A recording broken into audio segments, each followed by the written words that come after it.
Are you sad because your squash looks like this? Oh my gosh.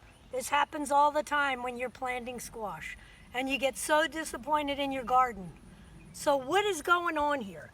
This squash plant is showing signs of wilted leaves, and then it actually will collapse and it'll kill the whole plant. So why does this happen? What's wrong with the squash? This is a whole bed of squash, and most of the other plants here look healthy, but this one has collapsed. So this is the culprit is the squash vine borer. It's a little wasp that has clear wings. She flies in the mornings and in the evenings. Actually, I just saw one in here just a few minutes ago. And she hovers around, and then she'll crawl into the base of your plant, and she'll lay eggs deep down inside here. And when she lays eggs, the little larvae will bore into the stems. And when they bore in the stems, they interrupt the flow of the water in your squash plant. And gradually your stems die, and you lose your whole plant. So here he is here. I inspected this guy, and I was able to cut this fellow out. So look here. There's the little culprit. If you can see him, it's kind of hard to make it out. Oh, am I in the light? There's the little guy right there.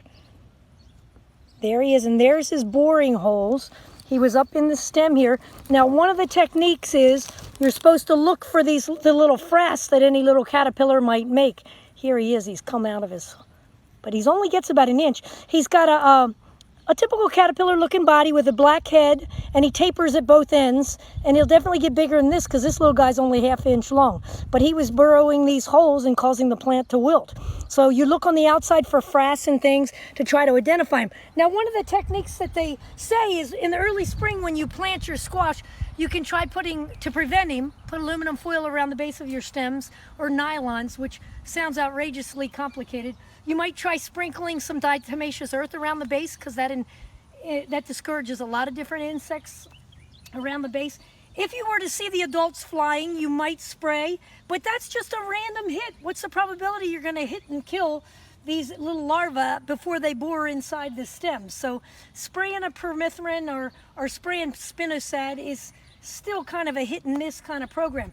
The best thing to do is try to outsmart the insect. So they lay eggs in the early part, the first squash are susceptible, and then you can, are not susceptible, I'm sorry. Put in transplants early, you can outsmart the life cycle of the bug then, and also then planting late, like mid-June, planting and hitting the end of the cycle, or planting a succession of crops. You know they're gonna come, almost always they're gonna come. So just try to outsmart them by these succession of crops. Make sure you rotate, because when they pupate right in the ground within the top 2 inches. So if you plant squash in the same place every year, the guy's already in the ground. He's gonna just come up and get right on your plants. So you have to rotate plants. You gotta tear out all the old debris. Don't keep any of these old vines on your garden. Get them cleaned out thoroughly. Even if you're a person that likes to tilling your garden in the late fall can turn that little larva that's in the top 2 inches, can turn him up on the ground and can actually kill him. So those are some preventative practices. Another thing to do is just get in there and look for him with your knife and look for the frass. And you can just cut open your stems and try to locate him. And I already cut this one, but I have a feeling I killed the stem. But you can cut these open, and if you find him and dig him out, or if you see where he's bored a hole, you can take a wire and jam it in the hole, and then you would just mound soil back over top of your plant, mound it up and protect it and water it in, and you might be able to outsmart him there. You know, can you just cover your plant to keep that moth from laying eggs?